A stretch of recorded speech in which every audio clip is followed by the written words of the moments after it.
स्वाध्याय TV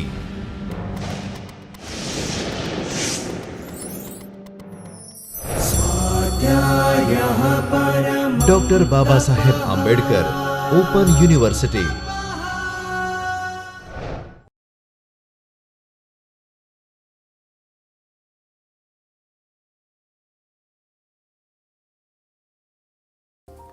Namaste dear students, I Dr. Himanshu Patel welcome you from the Chaitanya studio of Dr. Baba Saheb Ambedkar Open University. We are in lecture series on Java programming. Before we start, let us recall what we have learned in last session. In last session, we have learned Java program structure, main method and process of compile and executing Java program in detail. We have created Hello World application in NetBeans and we executed that Hello World application. In today's session, we will learn identifier and literal, data types, data type conversion and data type promotion. So, we starts with data type. We first discussed primitive data type, which are also known as a simple data type or elemental data type. Java supports 8 type of data type. They are shown on screen: byte, short, integer, long, character, float, double and boolean. We can group these data type into category integer, floating numbers, character and boolean. The first four, which are bytes, short, integer and long, are called integer data type. Float and double are called floating point data type and character is used to store character and boolean is used to store value which is either true or false and it generally represents some conditional expression. The simple types represent single value and not complex object. They are similar to simple types found in C and C++, and why these are not represented as an object? The reason is that to improve performance, all these simple types are implemented to accept single value and not as object. On screen you can see the various data type and value they can take and with its size. So, first is a boolean as mentioned earlier, it indicating either true or false. Byte is used to store 8-bit integer value which is sign. Sign means positive and negative, both values are allowed. Then we have character data type. In other languages, character data type only requires 1 byte, but in case of Java it will require 2 bytes or 16 bit, and the character set it use is a Unicode, that is universal code, and the objective of universal code is to support international languages and regional languages also. So, it can represent all the human languages that is used internationally. Then we have double data type which is used to store floating point numbers and the size is a 64 bit and it is again signed data type. We have float data type. Double data type is used to store very huge number. Suppose your number is not that much big, you can also use float data type and it saves memory because it only occupies 32 bit while double occupies 64 bit. So, again it is a floating point number and sign, that means positive and negative are allowed. The next data type is integer. Long and short, they can considered as a integer data or rounded numbers and their size is 32 bit, 64 bit and 16 bit respectively, and they can have value which is positive or negative. Now, remember character data type cannot have negative values. The next is a range of values they can accept. So, you can see on screen a long data type accepts very huge round number or integer value that you can see on the screen. Suppose your requirement is not that much big, you can have integer data type, but its range is little bit low than long, and we have short data type to store value. We can have byte data type which can have range -128 to 127, and you can see that double data type has a 64 bit. Now, this width is represented in bit, remember. So, 64 is a bit and 8 is the byte.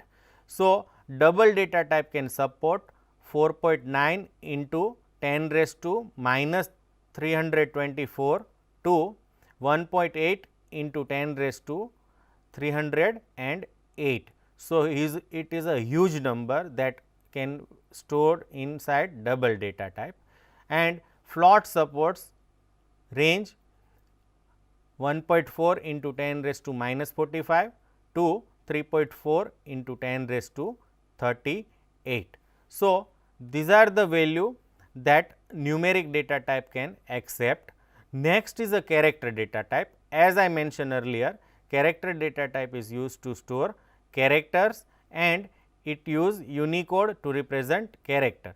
Now, this is why, because it represent all the characters found in all human language, and that is why the character is of 16 bit instead of 8 bit, and the range of value that is from 0 to 65,536. So, generally it represent all the language that is used by people all around the world.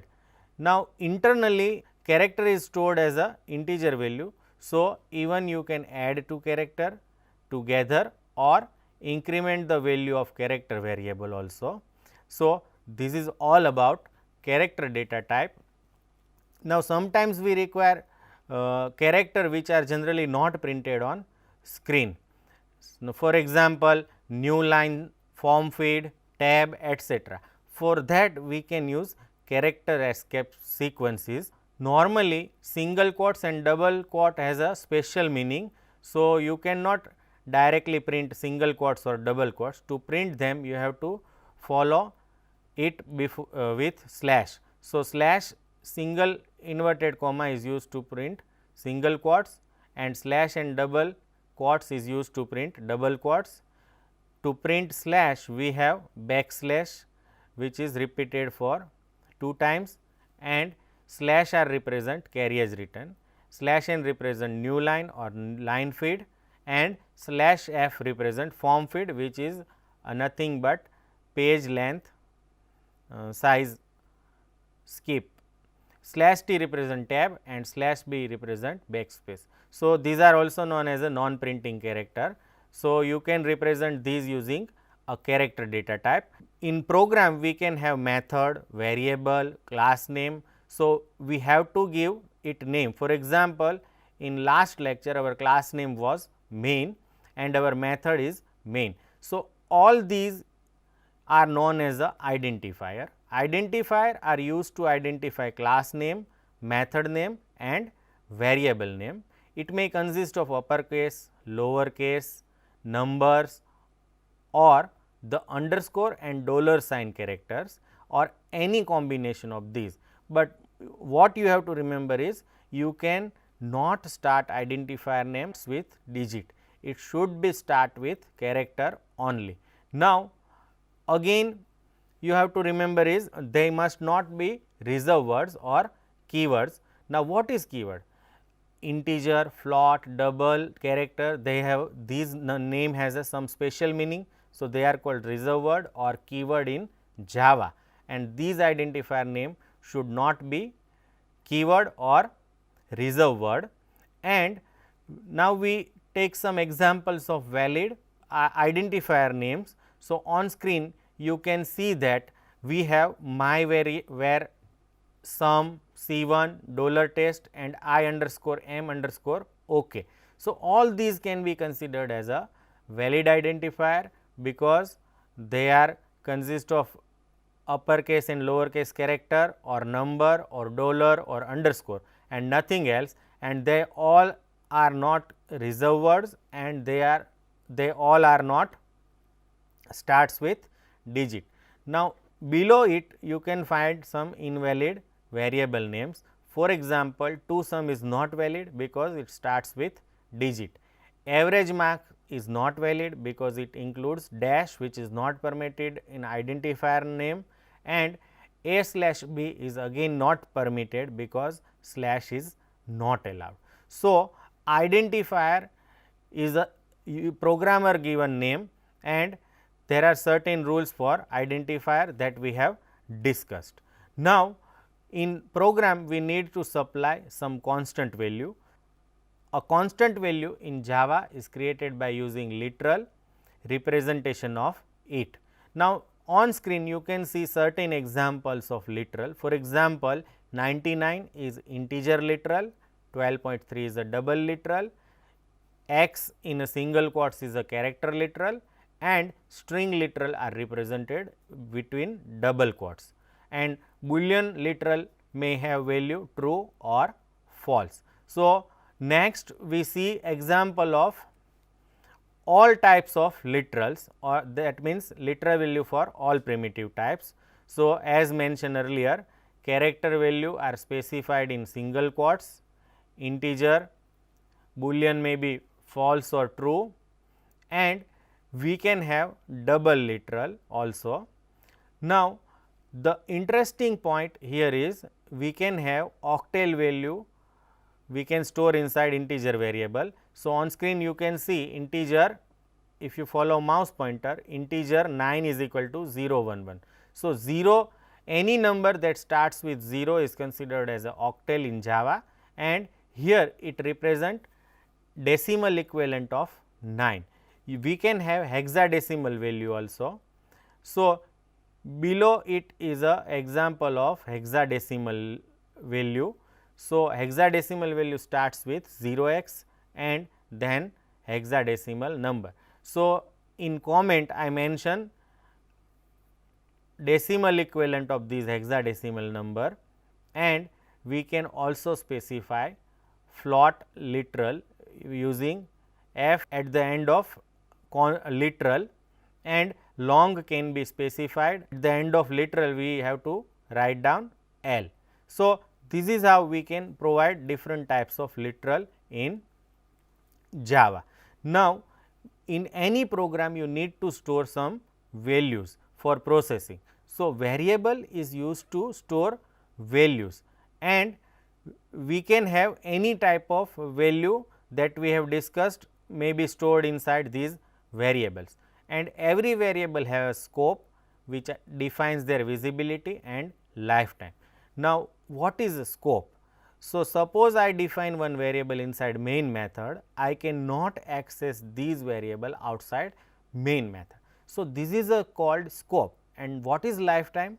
Lifetime means how many times variables remain present in memory. So, we discussed that Java provides automatic garbage collection. So, once variable is out of scope, its lifetime is also over, but variable defined inside main method remains entire program life, because main is a method from where Java program execution begins and it ends in main also.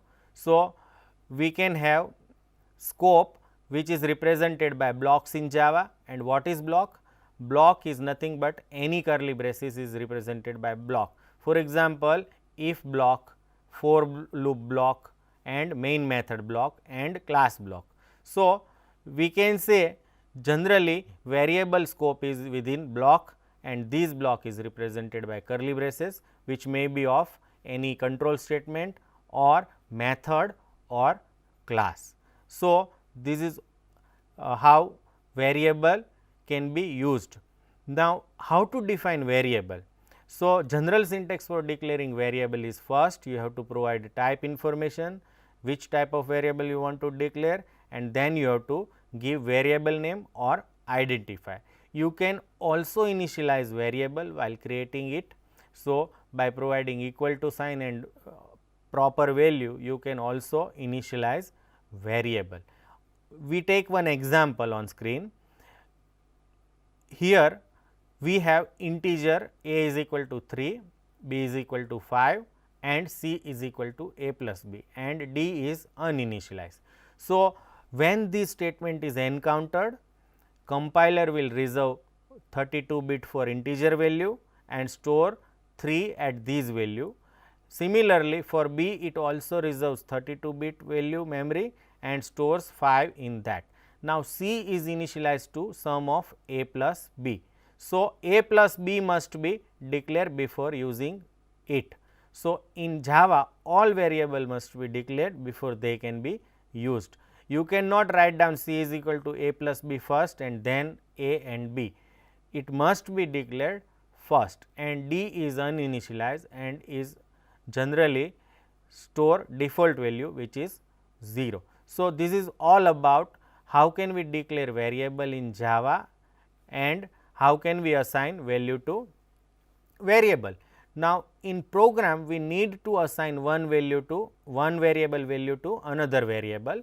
So, when we assign one data type to another data type, Java provides 3 types of data type conversion.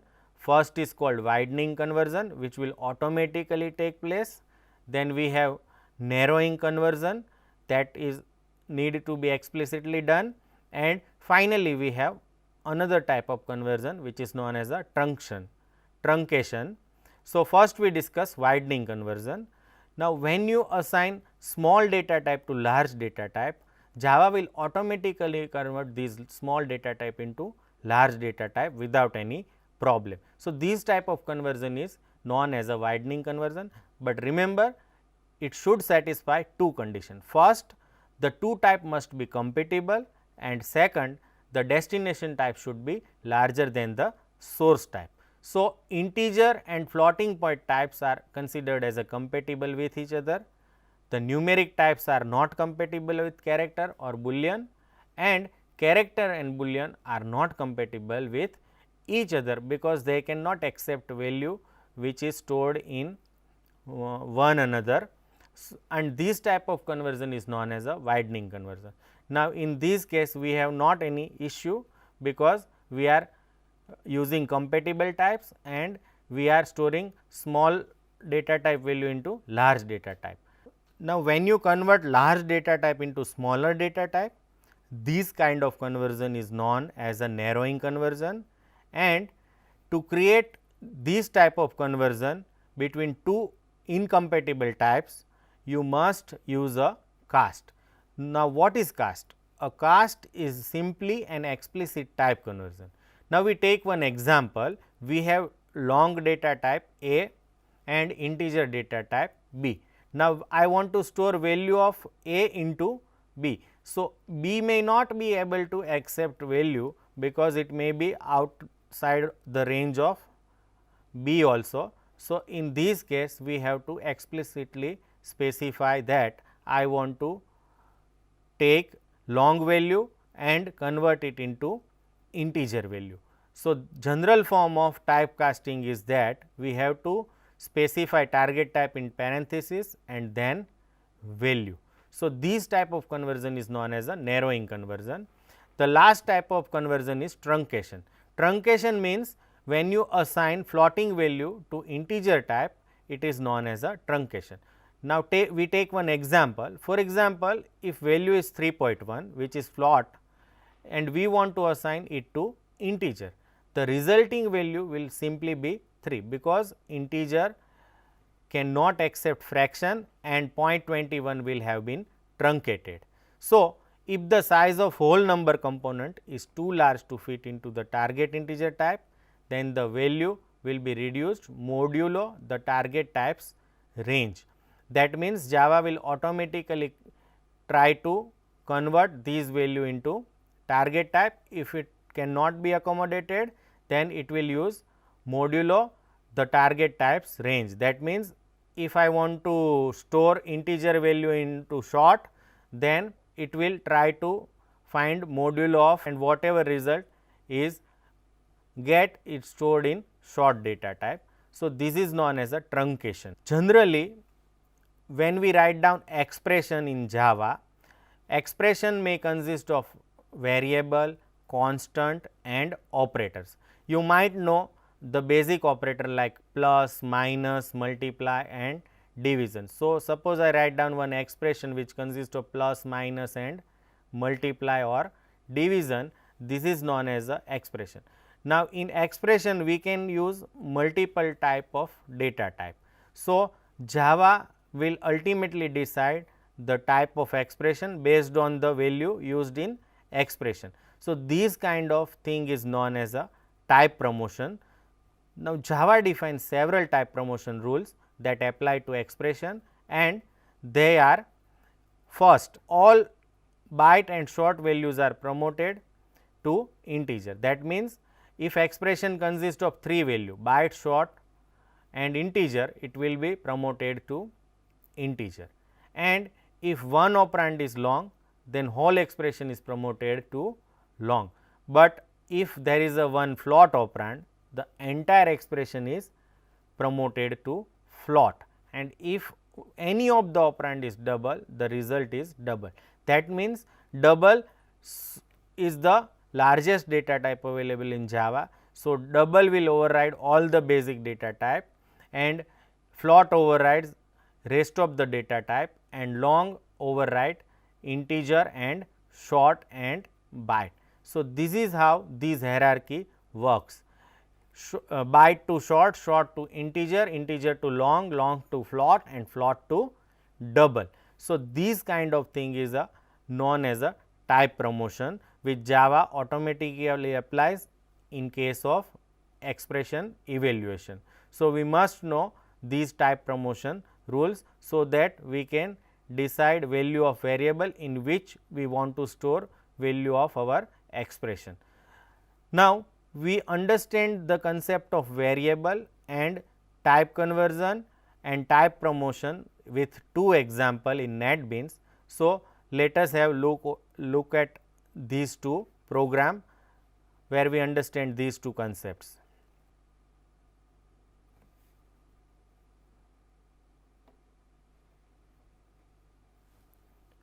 So, on screen you can see we have one class to demonstrate use of variable and conversion.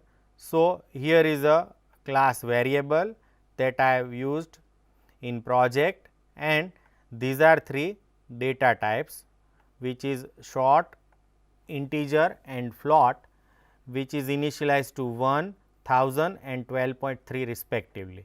Now, we can print value of variable using system.out.println. So, highlighted portion displays value of short, integer and float data type.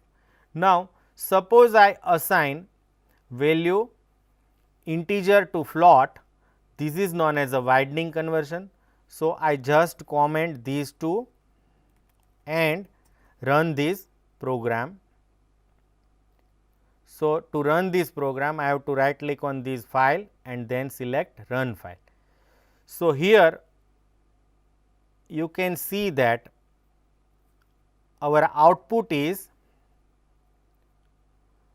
short is 1, integer is 1000 and float is 1000. So, there is no problem in these automatic conversion or widening conversion. Now, suppose I am using narrowing conversion, that is converting integer to short, that means I am narrowing the range of integer to short. So, what will happen that we see it by running this program again. So, I again run this program.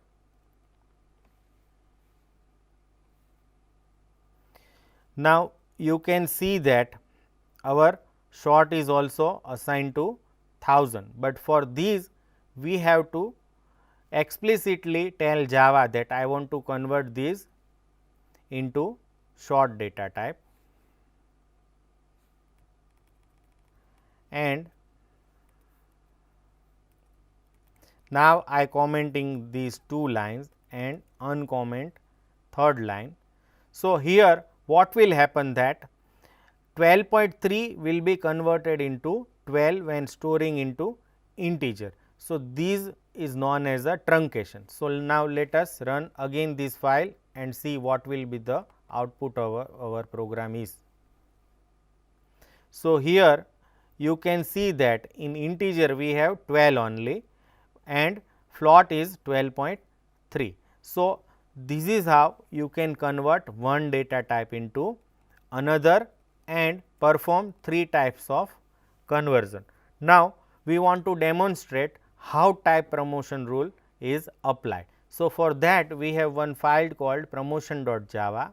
Here I use some value, different values like byte, character, short, integer, float and double. Now I want to use all these value in this expression in which I multiply float by byte, divide integer by character and multiply double by short. So if I consider only f into b, the largest data type is float. So my expression is converted into float. In case of second, the largest data type is integer. So my ultimate result is integer, and in last we have double and short. So my ultimate value is of type double. But when I plus these two and minus third, we have three data types float, integer and double. So ultimately my result will be double value, which is stored in double variable called result. Now we run this program and see what output we will get. So go to package, right click on this file and select run file.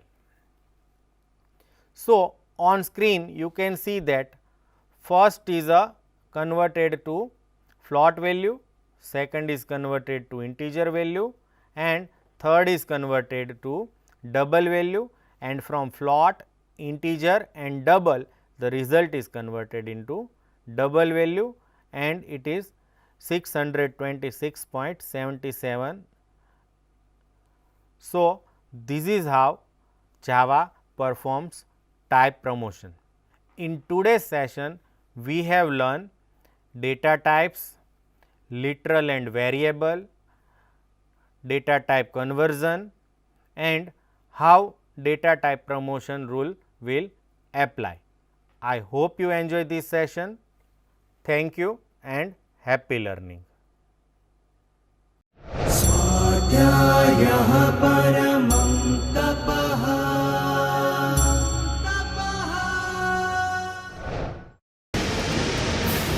स्वाध्याय TV